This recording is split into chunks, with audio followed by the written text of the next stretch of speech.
Well, I was homeless on Skid Row in 2011 for about 9 months or so, and then I was homeless on Skid Row again in 2015 for about a year, a little bit more than a year, and that's just a 4-year difference, but it was very different, between those 2 segments of homelessness. In 2011, it was, I'd say, a little bit more difficult. You could set up a tent and sleep on Skid Row, but every morning the police would drive around and make people collapse their tents at around 5 or 6 a.m. And you'd have to carry your tent around every day or have a good hiding place for it, which was rare. You usually had to carry it around. So it was difficult. I mean, you had to carry around your belongings.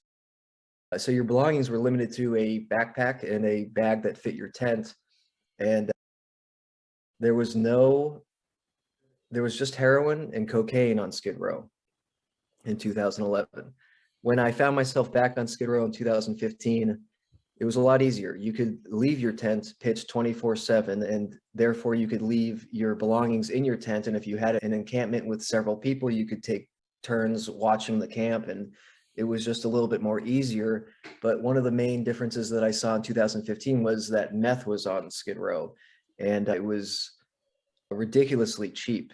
This new meth came out, and this is just a theory of mine, but the gangs that controlled cocaine in 2011 did everything they could to keep meth off of Skid Row because meth is an upper and meth competes with cocaine in terms of sales. And I guess that maybe those same gangs adopted meth as a product that they would sell by 2015, and all of a sudden I saw meth replace everything.